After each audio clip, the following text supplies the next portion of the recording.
Leave your child with me, and I may spare your lives." Looking down from above, I gazed disdainfully at the couple. In my eyes, they were little better than ants, pitiful, insignificant, and overestimating their own strength.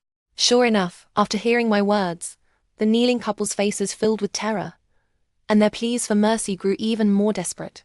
They looked quite pitiful. But what did that have to do with me? It was their daughter I wanted.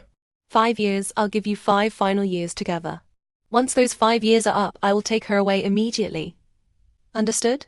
I adjusted the brim of my cloak, hiding my face even more completely. "Oh, Honorable Witch, no." The couple continued to struggle pitifully, hoping I might change my mind.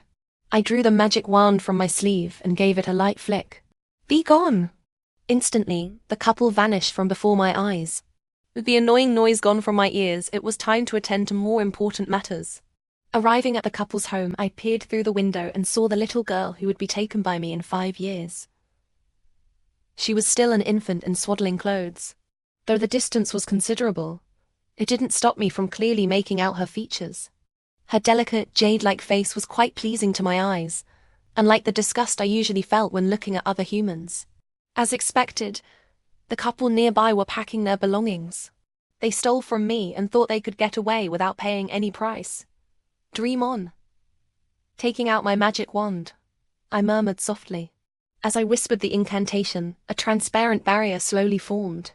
Finally, as the last syllable left my lips, the enchantment was complete. Looking at the barrier before me, I left satisfied. With this enchantment in place, there was no way this family could ever leave this place. Little did I know, every move I made was being watched by that little baby. 5 years flew by, especially for someone like me, lost in concocting various potions day after day.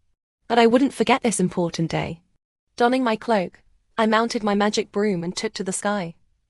Soon, I arrived at the couple's home. Unlike 5 years ago, every possible exit of the house was now nailed shut. Even the windows sealed tightly. Huh, do they really think such petty tricks can stop me?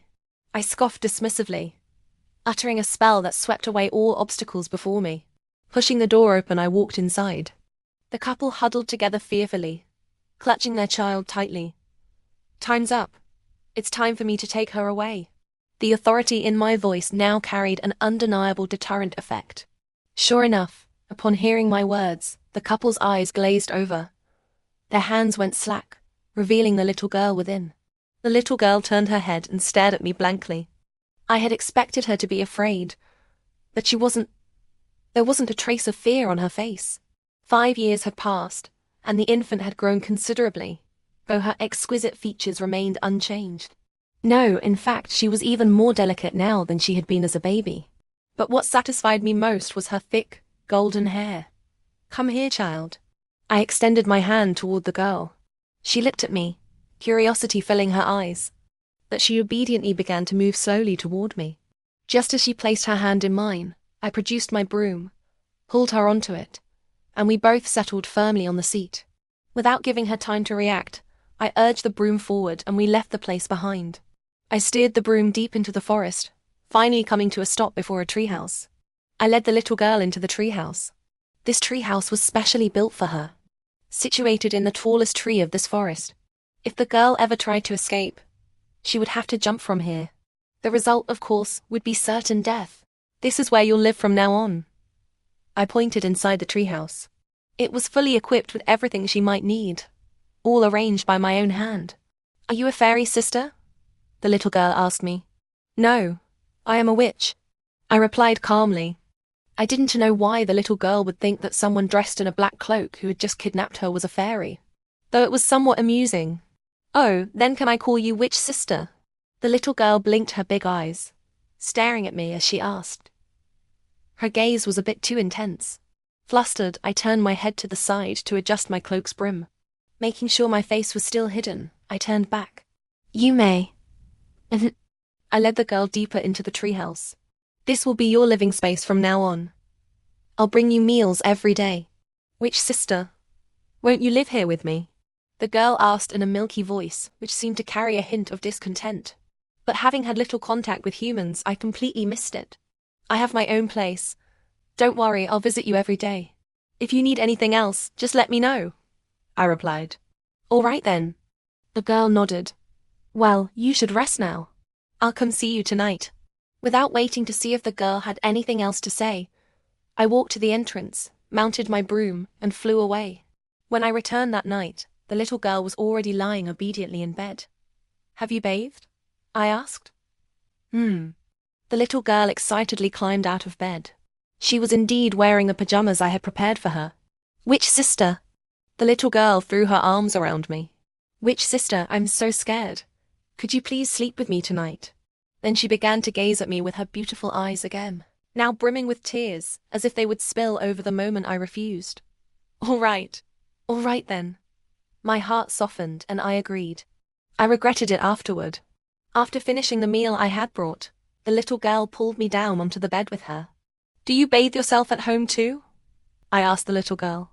In my understanding, human children her age shouldn't be able to bathe themselves yet. Yes, which sister? The girl hugged my arm, pressing herself close against me. Which sister? Why do you still wear your veil when sleeping? Isn't it stuffy? The girl asked in her milky voice. That snapped me back to awareness. I pried her arms off me and turned over, presenting my back to her. It's nothing. Go to sleep now. Compared to before, my voice was now several degrees colder. The girl seemed startled. With a pitiful okay, she fell silent. I thought the night would pass uneventfully, but I was being naive. In the middle of the night, I woke to find the little girl clinging to me completely. Gently, I moved her arms and legs off me and placed my pillow as a barrier between us. The next morning, I woke to find the little girl clinging to me again. The pillow I had placed between us was now lying quietly on the floor. I sighed inwardly, gently moved her limbs aside, got dressed and rose. Though I had no intention of living in the treehouse, it was equipped with almost everything one might need. After preparing a simple breakfast for the little girl and leaving it on the table, I returned to my own dwelling. Back home, I removed my cloak and veil. The face in the mirror was covered in wrinkles, though compared to before, it had improved significantly. I touched my cheek. It seemed the method recorded in the ancient magic book was effective. As long as the little girl's hair kept growing, I would soon regain my youth. Time passed quickly, and in the blink of an eye, 10 years had gone by. During this time, I had given the little girl a name, Rapunzel. After all, if her parents hadn't stolen the Rapunzel from my garden, I wouldn't have taken her. Over these 10 years, Rapunzel had become even more clingy. When she was little, I could understand her clinginess. But why did it seem to increase as she grew older? Before, she only needed me to sleep with her at night, but now she wanted me to stay during the day as well, hoping I would come as early as possible. Every day, busy concocting potions while trying to spend as much time as possible with her, I was utterly exhausted. But what brought me joy was that Rapunzel's hair had grown very, very long, and I had regained my youthful, beautiful appearance as desired. I would always remember the astonished look on Rapunzel's face the first time I removed my veil in front of her. She stared at me intently, as if unwilling to look away for even a moment. Although I had always believed my beauty was unmatched among witches, being stared at like that still made me somewhat shy. Moreover, to be honest, compared to Rapunzel, her beauty was even more striking. Otherwise, I wouldn't have unconsciously agreed to her unreasonable requests every time I saw her face. Oh no, could it be that I'm secretly a looks person? Realizing this, all the previous exceptions I had made for Rapunzel suddenly made sense. Rapunzel had grown even more beautiful, radiating a youthful aura, though her tall, straight nose subtly added a touch of heroic charm. But there was one thing I couldn't understand. Why was Rapunzel, at 15 years old, still as flat as a board in the front? Many times I wanted to ask if she needed me to help with some potion, but I was afraid of hurting her self-esteem. So small it is, no big deal. However, on this day I noticed she was wearing a scarf around her neck. Rapunzel, what happened to your neck? I pointed curiously at her neck. This was the hottest time of the year. Wearing such a thick scarf would surely make her sweat. This? Rapunzel touched the scarf around her neck. I accidentally hurt my neck yesterday, so I wrapped some medicine in the scarf as a simple bandage. Is it serious? I stepped forward, wanting to check the severity of her wound, but she unexpectedly dodged. It's fine. The medicine you left is very effective. It's much better now. Rapunzel covered her neck, her expression somewhat unnatural. In the past, even with minor injuries, she would come to me and act pitiful for a long time. I knew she did it on purpose, just to get more attention from me. It was rare for her not to seek comfort from me after getting hurt. Could it be that she's entering adolescence? The thought struck me like a revelation. Over the years, I had read many books about humans. It seemed humans at this age went through adolescence, and adolescent emotions were the most unstable. I didn't dwell on it too much. Witches didn't have adolescence, so I didn't know how to handle issues related to a child's teenage years. Besides, I had come today with something more important to tell Rapunzel. Just as I was about to pull out a chair to sit, Rapunzel had already done it for me. I looked at Rapunzel with relief. Raising her hadn't been in vain. Rapunzel, I might not be able to come for a while, starting soon. Why? Rapunzel's tone was agitated, and a smile instantly vanished from her face. Looking at Rapunzel, I felt confused again. She was 5 when I brought her back, old enough to remember things. I had separated her from her parents. Even if she didn't hate me, she shouldn't be this attached to me, right? What happened? Why won't you come? Rapunzel's words interrupted my thoughts. Her demanding tone made me momentarily overlook that she hadn't used the respectful form of address this time. Rapunzel, you're a big girl now. There's no need to cling to me all the time, I said calmly. I was skilled at hiding emotions. Are you abandoning me? Rapunzel became even more agitated, standing up and grabbing my hand on the table. Are you abandoning me? She asked again, her grip surprisingly strong. The Rapunzel before me actually made me a little afraid. I tried to pry her hand off and step back to create some distance, but I underestimated her strength and failed. Let go, I commanded. No. Rapunzel's tone was firm. Let go, and I'll explain. My voice softened. Seeing this, Rapunzel finally released my hand. I told Rapunzel about how I had seen her parents and the royal soldiers in the forest a couple of days ago. I wasn't afraid of the humans themselves, but the leader of those soldiers was my arch nemesis. Though human, he knew many spells. The magic humans learned was completely different from that of witches. In fact, humans learned magic specifically to counter our witchkind. Once upon a time, our witchkind was extremely glorious, but my ancestors could never have imagined they would die at the hands of the very king they respected most. It was because I encountered him before that my spell failed and rebounded, aging me. That incident had hit me hard. For a time, I couldn't accept being so aged. Fortunately, I found a method. Fortunately, I had Rapunzel. So your solution is to stop coming to see me. Though I hadn't explicitly said it, Rapunzel likely understood that among the group her parents brought was someone I feared. The only way I can enter this treehouse is by flying up on my broom. That's too conspicuous, too easy to detect, I said helplessly. Rapunzel thought for a moment, then spoke. You could do it this way. Using your hair, exactly. I looked at Rapunzel's beautiful long hair. Indeed, never trimmed all these years, it had grown to an exaggerated length, requiring her to tie it up and tuck the excess into a bag daily. All these years I had prized Rapunzel's hair the most. Under my meticulous care, her golden locks were so smooth they constantly reflected light, stunningly beautiful. The method Rapunzel came up with was for me to use her long hair as a rope to climb up into the treehouse, so I wouldn't be discovered. This plan seemed feasible. But didn't Rapunzel miss her parents at all? The evidence suggested that Rapunzel truly didn't seem to miss her parents. From then on, every day she would obediently sit by the window waiting for me. The moment I arrived, her hair would appear before me. My initial worry about possibly breaking her hair vanished completely after a few days. Not only was Rapunzel's hair completely undamaged, it actually seemed to grow faster. Rapunzel, your parents are looking for you. Don't you have any thoughts about that? I couldn't help asking this day. Rapunzel was currently making my favorite juice. My words interrupted her. My thoughts? Rapunzel looked at me, and I nodded. I don't have any thoughts. After saying this, Rapunzel resumed her task, as if preparing juice for me was more important than her parents. I didn't press further, though. After all, the one responsible for separating their family was me. And here I was, accepting the juice Rapunzel handed me without a shred of guilt. I took a large sip, and satisfaction instantly washed over me. As expected of something made by Rapunzel. Does it taste good? Rapunzel plopped down right next to me. Delicious, I said with a contented expression. How should I put it? Rapunzel was, after all, raised by me, but in comparison I felt somewhat ashamed. From childhood, it seemed Rapunzel did everything herself. Only for the first couple of days did I prepare meals. I had secretly tasted them myself. The flavor really wasn't great, but Rapunzel seemed to like eating them, finishing every last bit each time.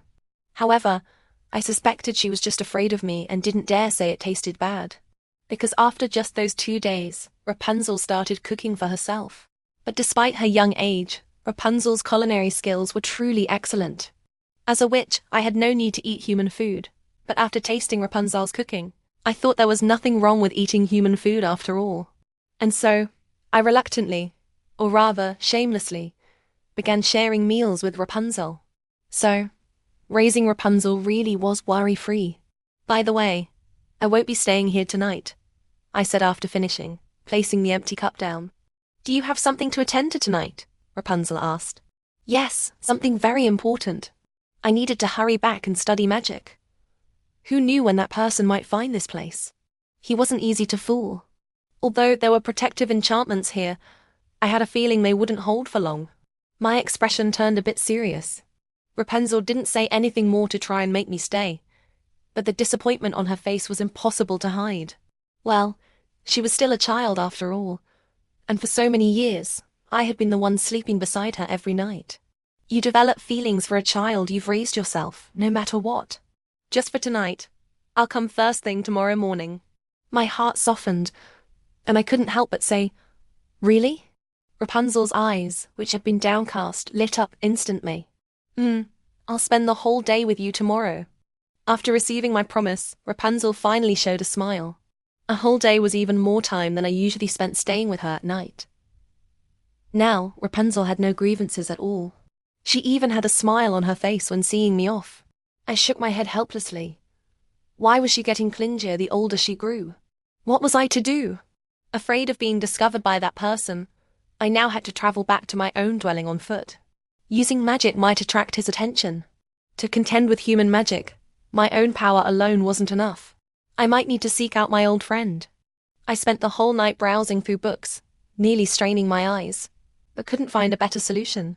I couldn't help but sigh. Looking at my reflection in the mirror to my right, young, beautiful, then thinking of my current predicament, possibly being killed by that person. I felt somewhat lost. Was my decision to bring Rapunzel back all those years ago right or wrong? After a quick tidy up, I headed for the little treehouse. Sure enough, when I arrived, Rapunzel was already waiting by the window. By the look of it, she had been waiting for a while. I climbed up using her hair and discovered breakfast was already laid out on the table, complete with my favorite juice. Rapunzel pulled out the chair for me, and we sat facing each other. Eating the food, I felt, for the first time, a sense of blandness. It seemed Rapunzel had become somewhat overly dependent, overly clingy to me. This wasn't a good thing for me. After the meal, Rapunzel excitedly tried to pull me aside to talk about something, but I brushed it off, saying I was tired and wanted to sleep. Then you should go rest. Rapunzel didn't seem disappointed by my actions. Instead, she busied herself enthusiastically, fetching my favorite pillow from the cupboard. Rapunzel, why did you change the bedsheets again? I remember the new sheets were just changed yesterday. Usually, they were changed once a week. It had only been a day.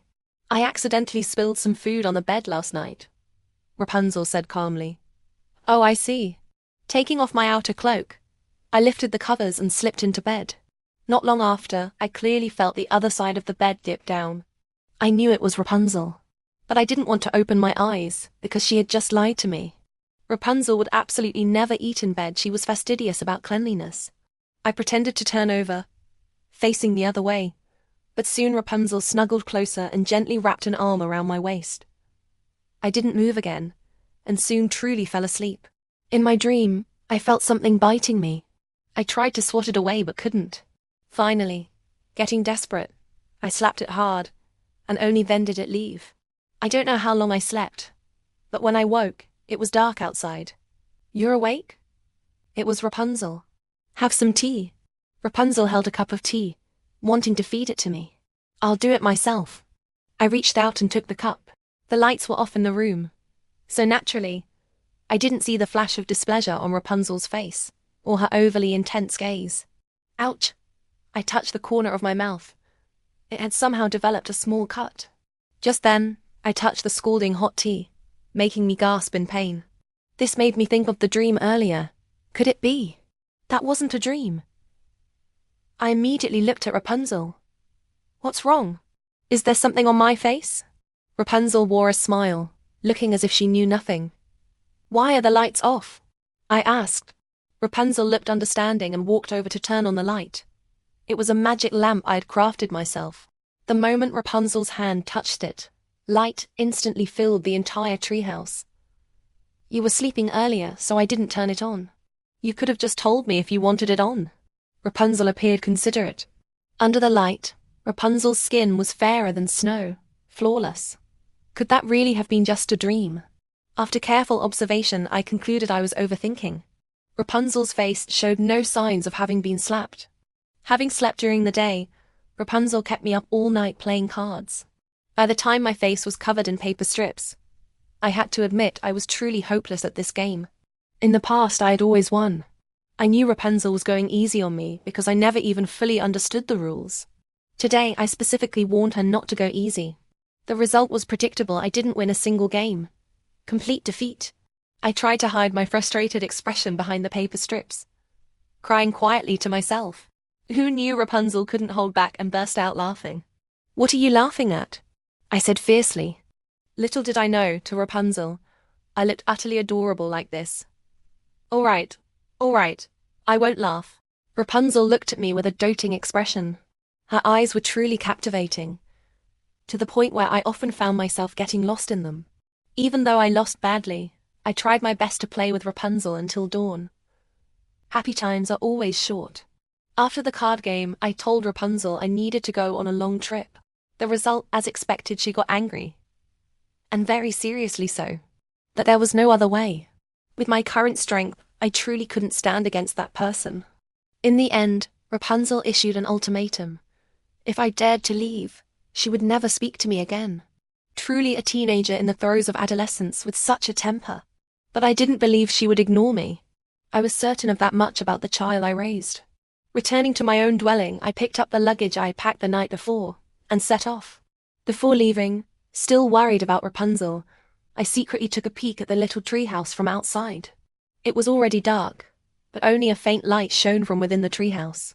Through that light, I could make out a vague figure. I didn't linger long.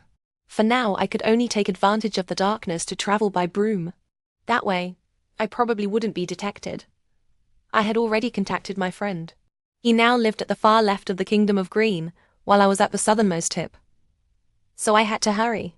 I flew for 2 days and finally reached the north, but the temperature here was way too low. That scoundrel Uzi didn't warn me at all. I nearly froze to death. Fortunately, he had a bit of a conscience and prepared thick, fleece-lined clothes for me at his house. After putting them on, I finally warmed up. So, you're saying that human who severely injured you 20 years ago has reappeared? Uzi said, handing me a cup of hot cocoa. We were now sitting by the fireplace warming ourselves. Though it was cold outside, the inside of the house was truly cozy. Yes, near where I live. You know I can't defeat him. All the magic he learns is designed to counter mine. I took a sip of the hot cocoa. It tasted pretty good. Why don't you just move here with me then? Uzi suggested. That won't do. Rapunzel was still waiting for me at home. My current youth also entirely depended on her hair. I couldn't leave her. Why so agitated? Fine, forget it if you don't want to. We'll just think of another way. Uzi laughed, looking at me. I guess my reaction was a bit too strong just now. I felt a bit embarrassed. Uzi and I grew up together. In front of him, my true nature was always exposed. Is it because of Rapunzel that you don't want to come here? Uzi asked. I had already written to Uzi earlier about my situation, so he knew everything clearly. Correct. I nodded. Afraid of getting old again? Uzi asked further. I nodded again. I thought no girl would wish to remain forever young and beautiful, right? I had only recently shed the black cloak. I didn't want to wear it again so soon. I have a way. Uzi suddenly leaned close and said, startling me. What are you doing? Get away from me, I said while pushing him away. Uzi couldn't help but burst into loud laughter. The natural result of his actions was a thorough beating from me. It feels like it's been so long since I've been this happy. After we tired ourselves out playing, Uzi and I slumped on the floor. This feeling really took me back to childhood. Back then, both Uzi's and my parents were alive. But later, they all died at human hands. Uzi looked at me thoughtfully. Chloe, maybe we should leave the Kingdom of Green. Uzi's tone was unprecedentedly serious. However, I was momentarily in a trance by his use of Chloe. It had been too long since anyone called me by my name. Even I felt I should just be called the witch. Yes, I was a witch, but I was also Chloe. Do you think that's possible? I said seriously. The Kingdom of Green's tolerance towards witches was getting lower and lower. I didn't even know what I had done, but in others' eyes I was the embodiment of evil. The few witches accepted by people were nothing but lapdogs of the king of the Kingdom of Green.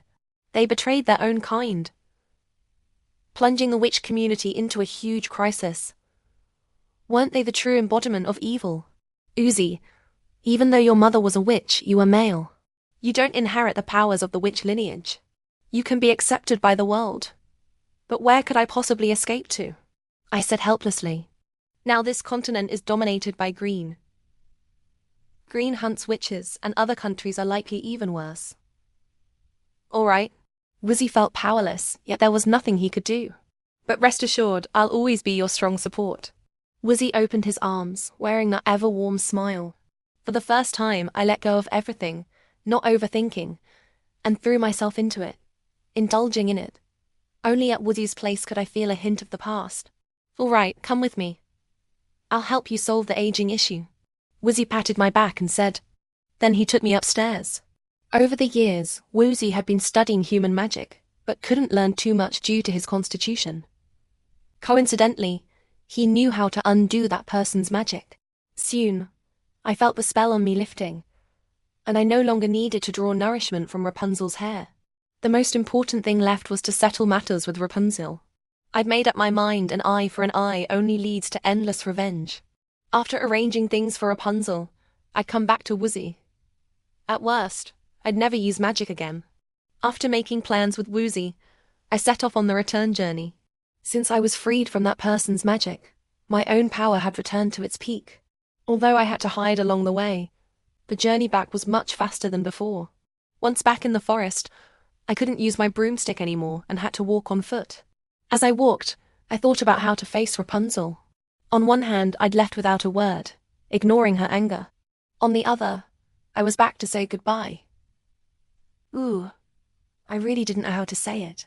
Dejected, I entered the barrier, only to see a strange man wandering near the treehouse. Startled, I quickly checked the barrier. Fortunately, it was intact. He must have stumbled in by accident. I observed him from behind for a while, and confirmed he had no combat ability. In fact, he seemed rather foolish, because he stood there, staring blankly at the treehouse for half an hour. I didn't know how long he planned to keep looking, but I couldn't take it anymore, and walked right up to him. Unexpectedly, the man seemed even more foolish upon seeing me, unable to take his eyes off me. Hey! Hey! I waved my hand in front of him, finally snapping him out of his daze. Hello. I am Prince Oliver of the August Empire. The man hurriedly brushed back his hair and extended his other hand toward me. I ignored him because I was now certain. This guy was an absolute fool. I'd seen fools before, but never one like this. A prince so easily revealing his identity. Did he truly think there were no bad people in this world? Faced with such a fool, I chose to ignore him. Hey, don't go. Oliver called out to me. What do you want? I asked. Well, beautiful lady, I'm lost and haven't had water in a long time. Could you spare me a drink? Oliver licked his dry lips after speaking. I looked at him. He was clearly severely dehydrated, his lips chapped. Unfortunately, this was the deepest part of the forest. Even if I told him how to get out, he likely wouldn't make it. Though I disliked humans, I didn't want to watch an innocent person die. After some thought, I decided to take him to the treehouse. Follow me, I said to Oliver. Oliver nodded eagerly and followed behind me. I led him to the treehouse, but Rapunzel unexpectedly didn't let down her hair. Right, she must still be angry with me. Just as I thought that, her hair descended. Great, she must not be angry after all. I glanced back at the man behind me and found him staring dumbfounded at Rapunzel's hair. What are you staring at? Wait until I'm up before you climb, understand? I didn't trust this fool and specifically reminded him twice. Oh right, got it. Oliver snapped back to reality. I quickly climbed up. However, Rapunzel immediately retracted her hair once I was up. Before I could speak, she pinned me against the wall. What are you doing? I was a bit angry that she dared to treat me this way. Who is he? Rapunzel ignored my question. He's just a fool I found below. He claims to be a prince, though I don't remember which kingdom.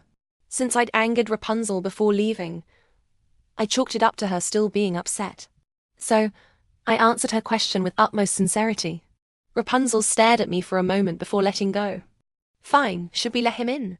Rapunzel stared at me intently, her eyes revealing something intense. I felt uneasy under her gaze, so I subtly shifted to the side. Let him come up. Give him some water, then send him away, okay? I stared at the floor as I spoke. Only afterward did I realize my tone had sounded off. Why was I seeking Rapunzel's permission? Fine, Rapunzel said, then walked to the window. Relieved of her gaze, I felt a weight lift. For some reason, the way Rapunzel had looked at me made me nervous, as if I were being targeted. Soon the fool below climbed up. He was clearly parched, heading straight for the water pitcher on the table. But before his hand could touch the cup, Rapunzel snatched it away. Not allowed. Rapunzel's tone was sharp.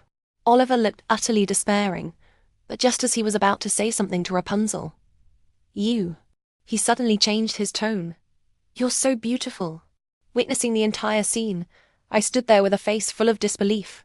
This guy was definitely about to curse at Rapunzel earlier. Rapunzel showed no intention of acknowledging Oliver, putting the cup away in the cabinet without even glancing at him as she passed by. In the end, I stepped in to break the awkward silence. I took out a spare cup and poured water, but before I could hand it over, Rapunzel intercepted it. She placed the water in front of Oliver with obvious displeasure. Drink, and then leave quickly. Rapunzel began shooing him away. Oliver said, "Thank you," and gulped down the water. The cup was empty in no time.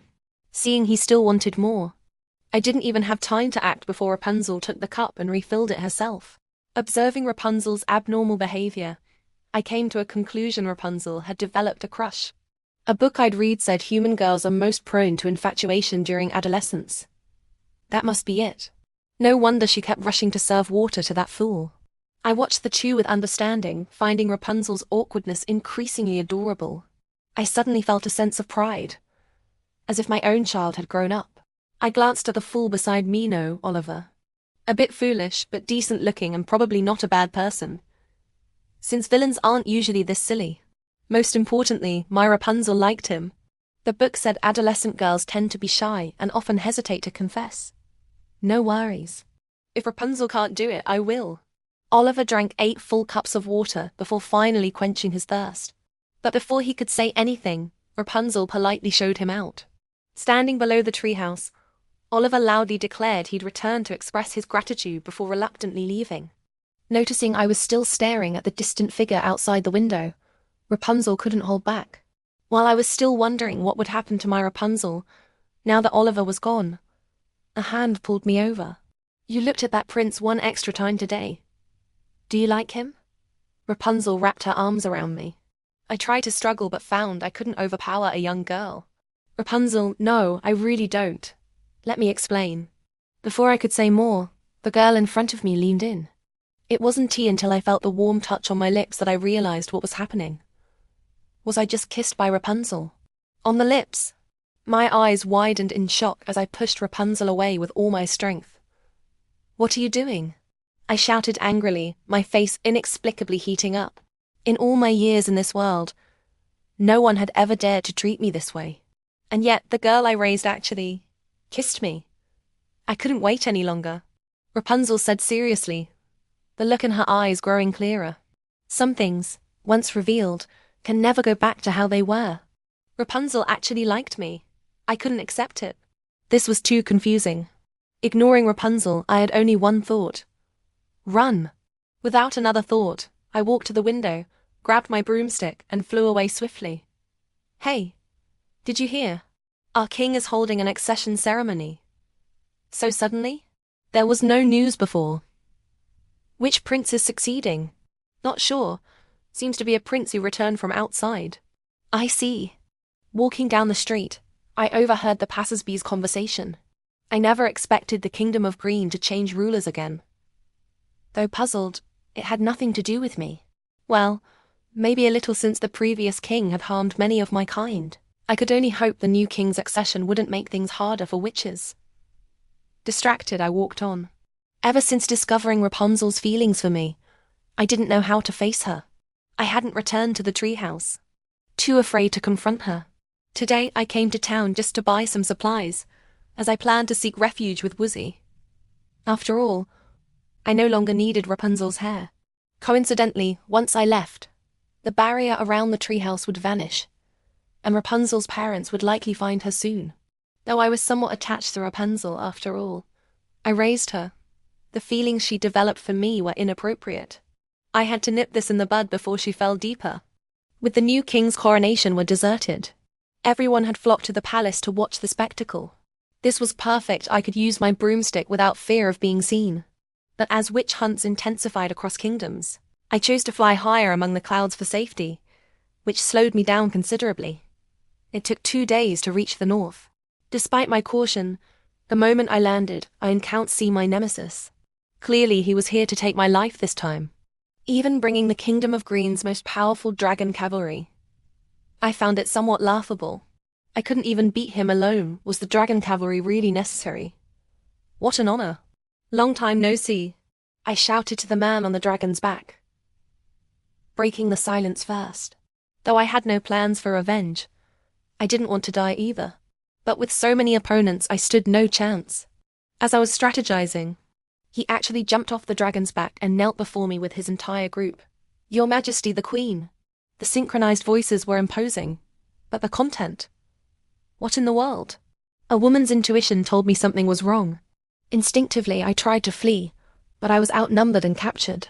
Contrary to my expectations, there was no binding. I even had a cushioned seat on the dragon's back, and my nemesis kept serving me freshly squeezed juice, my favorite kind. What was happening? Throughout the journey, I tried to extract information, such as who the king was, since they called me queen. But clearly, no one would answer. I realized this group was only concerned with keeping me well-fed and comfortable, nothing else. The dragon cavalry's prowess was undeniable. Despite the smooth flight, we returned to the Kingdom of Green in just half a day. Looking down at the familiar buildings, I felt like crying. I'd exhausted myself flying for 2 days, only to be brought back within 5 minutes of landing. I should have just stayed put. The dragon cavalry landed neatly at the palace entrance. My nemesis dismounted first and extended a hand to help me down.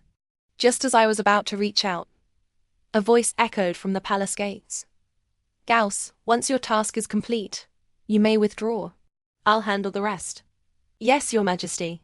So his name was Gauss, but he withdrew his hand a bit too quickly, even though mine was almost touching his.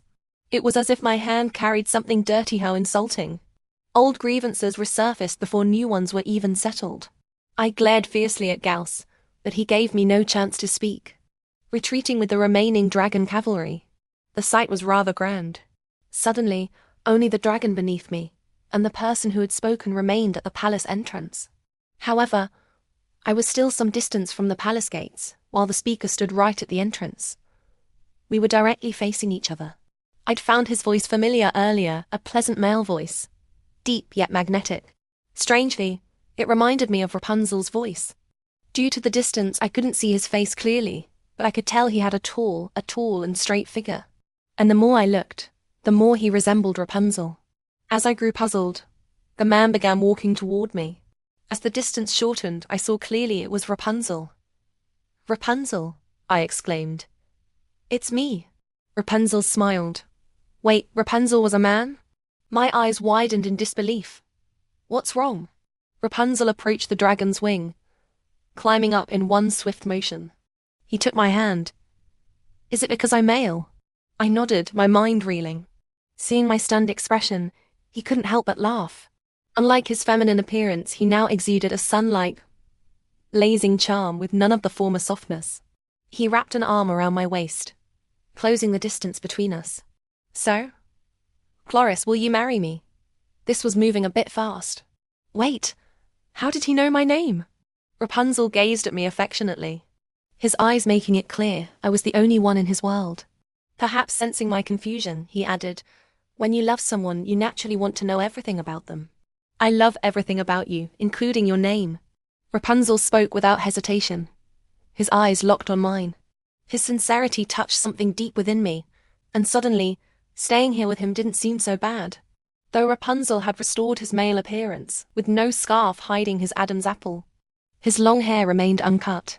Yet, miraculously, Faisal showed no trace of femininity. It seemed my 10 years of raising him as a girl were in vain. Noticing my distraction, Rapunzel leaned in and nibbled the corner of my mouth. Ouch, Tilda, that hurts. No doubt about it, this felt exactly like that night. It was definitely him. Answer me, Rapunzel said softly, caressing the corner of my mouth. His voice seemed to possess a magic that drew people in. I won't marry someone younger than me. I acted sooner. Are you sure? Rapunzel retorted. Of course not. I knew everything. Because that night 10 years ago wasn't just the night Rapunzel was hunted. It was also the night I arrived in this world.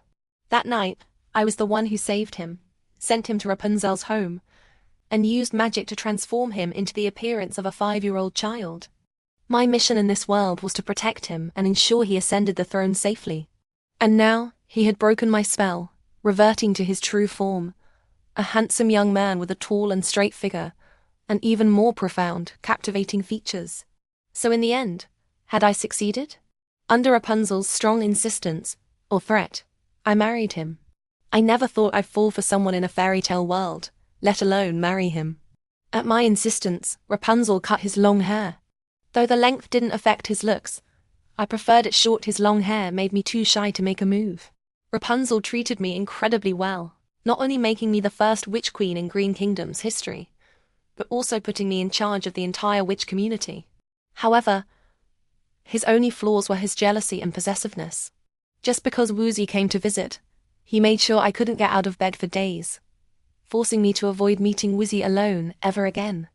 Oliver kept his promise to visit us, though he struggled to accept that the girl he liked was actually a boy and now married. He left in tears. In the end, everything settled into peaceful times. My story with Rapunzel continues. I'm utterly speechless because I've transmigrated into a book. But it's not the transmigration itself that leaves me speechless. It's that I've landed in a fairy tale, and worse, I've become the Wicked Witch. I've read the story of Rapunzel, but I never imagined my task would be to protect the Prince of the Kingdom of Green without disrupting the fairy tale world's order, and ensure he successfully ascends the throne. So, I still have to find Rapunzel, right? Fine. Her parents will come to steal lettuce from my garden anyway. I'll just wait. Just as I was about to take a bath, I caught my reflection in the water. Holy, this old woman covered in wrinkles is me. I couldn't believe it and reached up to touch my face. Yep, definitely me. Ignoring my weathered, tear-stained cheeks, I took a quick bath and went to bed. I woke up early the next morning. My first task was to make myself a mask. Even if I couldn't change my appearance now, at least I could cover it up. It seems this witch really loves lettuce. The garden is practically full of it. But I know witches don't eat food because they never feel hunger. That works out, since I'm not much of a cook anyway. Saves trouble. However, seeing 2 sneaky figures outside, I didn't expect Rapunzel's parents to come so soon. Things went smoothly. I told them I would take their daughter 5 years later. Why 5 years? Because I don't know how to raise a child, especially a newborn. The mere thought of a baby's crying already terrifies me. 5 years passed in the blink of an eye, and it was almost time to fetch Rapunzel. I had already taken precautions, so I wasn't worried her family would run away. But today was an important day. The Prince of the Kingdom of Green would be hunted tonight, and I had to protect him. A coincidence happened. The prince's ambush location was actually near Rapunzel's house. Even more coincidental, the assassins mistakenly killed Rapunzel in the chaos. By the time I arrived at the scene, only the prince was still fighting the group. The prince didn't look very old, maybe in his teens. To my surprise, he knew magic. Humans who know magic in the Kingdom of Green are extremely rare. Moreover, his magical prowess seemed strong. Otherwise, he wouldn't have held out alone for so long. But ultimately, he was outnumbered. I could see he was gradually losing ground. Seeing he was about to collapse, it was my time to step in. While I'm no match for human magic, dealing with a few magic-less humans is effortless.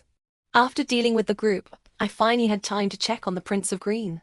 The prince, weakened from the intense battle, lay on the ground nearby. Beside him was a pale little girl.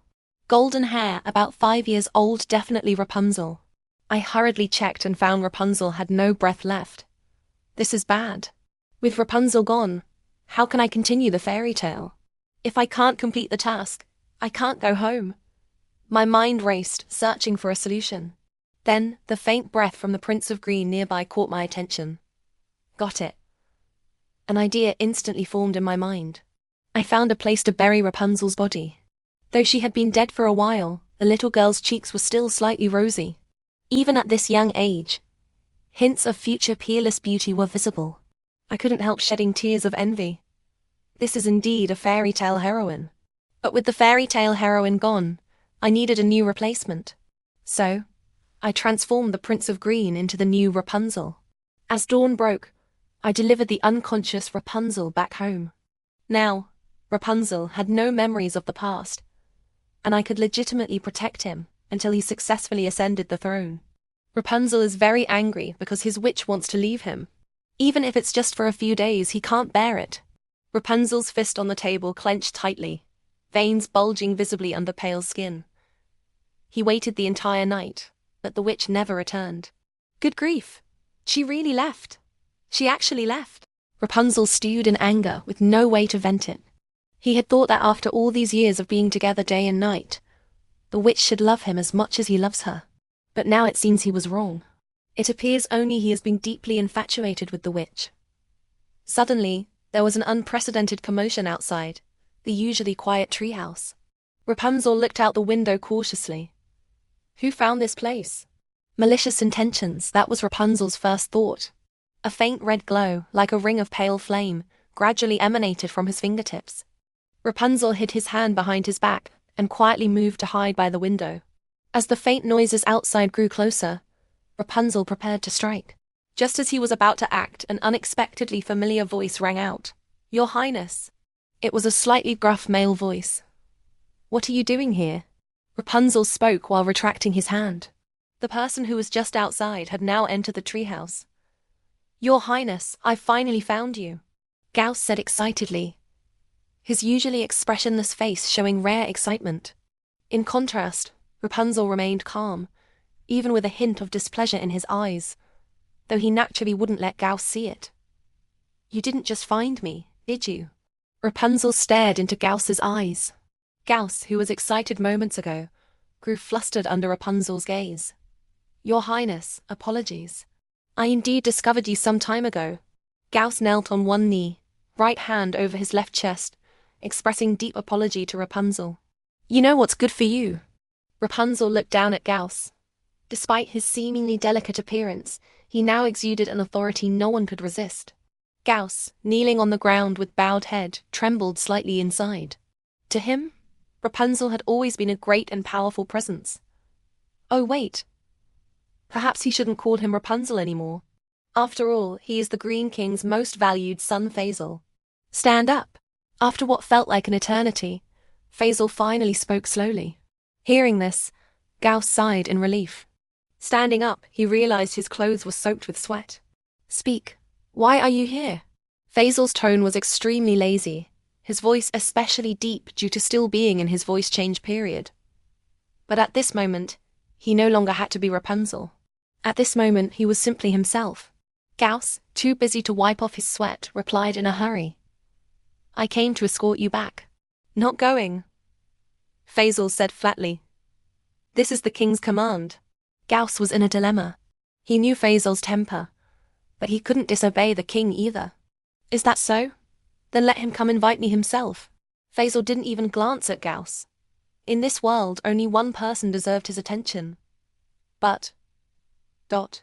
Gauss wanted to say more, but Faisal had no patience left. Gauss, you should know that your position today isn't due to my useless father. You know what choice to make, I trust. Faisal's tone was growing impatient.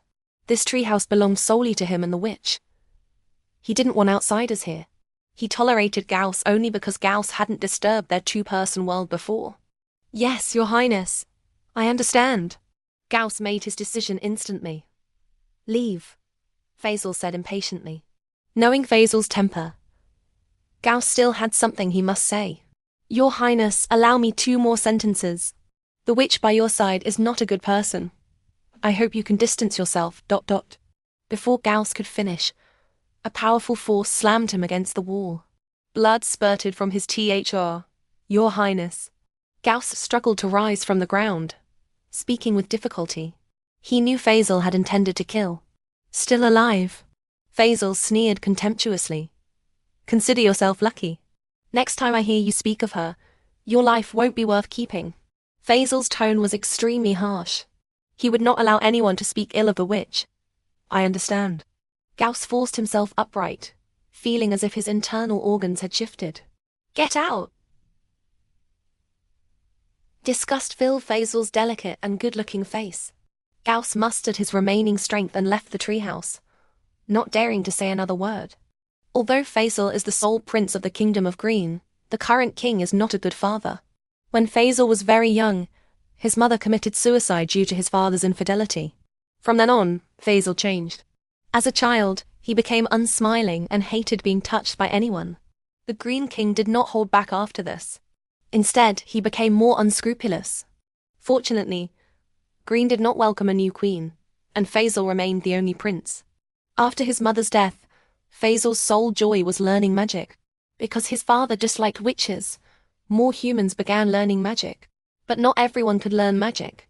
However, Faisal could be considered a genius. At a young age, he had reached a level where he could instruct others. He never imagined his abilities would make even his own father fear and scruple him. When he saw that army, Faisal understood.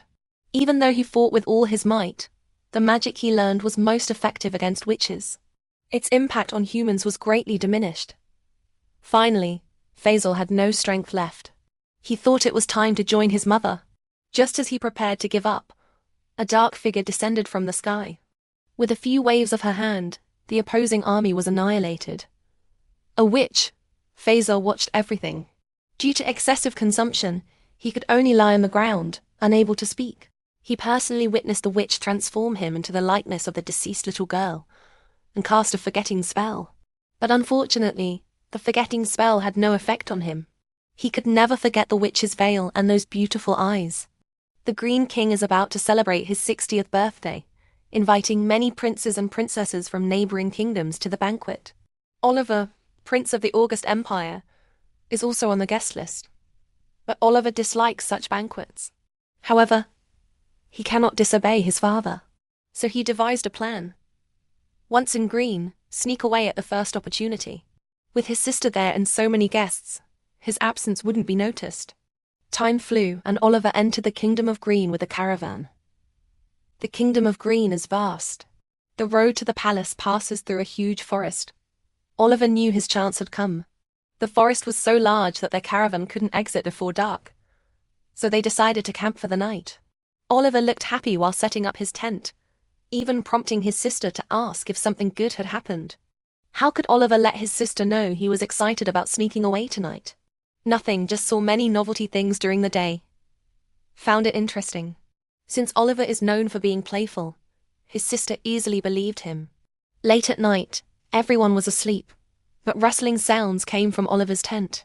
Oliver packed his belongings and secretly slipped out. But this forest is simply too big. Oliver soon got lost. This was the 12th time he passed the same tree. Seeing the familiar mark on the tree, Oliver was devastated. What should I do? Oliver scratched his head. His stomach chose that moment to growl. He began to regret not bringing more food before leaving. He only brought money, but trapped in this damn place. Money is useless. Furious, Oliver kicked the tree in front of him. Right after, a huge whirlpool appeared, sucking him in. Moments later, the forest returned to peace. Oliver never dreamed the other end of the vortex would be mid-air, nor that he would land face first. Ouch! Oliver rubbed his face.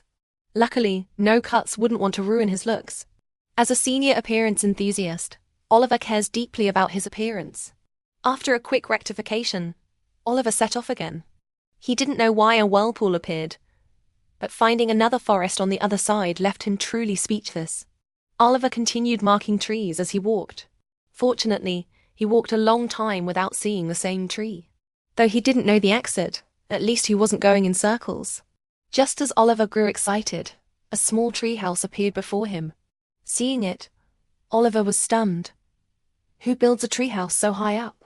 The tree hosting the treehouse was likely the tallest Oliver had ever seen, with the cabin perched right at the top. It was already noon. Under the intense sun, Oliver's already parched throat felt worse. If only the treehouse were lower. He wondered if anyone lived inside. Oliver swallowed as he thought. He feared he would die of thirst if he didn't find a way out soon. Oliver felt desperate. At that moment, a graceful figure appeared before Oliver. As a senior appearance enthusiast, Oliver considered his own looks unmatched. Who knew he'd encounter such a beautiful girl in this forest? Oliver was mesmerized, temporarily ignoring his predicament. But only after following the girl up to the treehouse did Oliver truly understand. There is always someone better. The girl with beautiful golden hair before him was simply too stunning. Oliver clearly felt himself falling. But why did the girl seem so unwelcoming? After the mission ended, Cloris faced two choices: go home or stay here. In reality, Cloris was an orphan with no parents and no one who loved her. More importantly, she loved Faisal. So Cloris ultimately chose to stay and spend her life with Faisal. After marriage, Faisal's true nature emerged, often insatiable, leaving Cloris overwhelmed.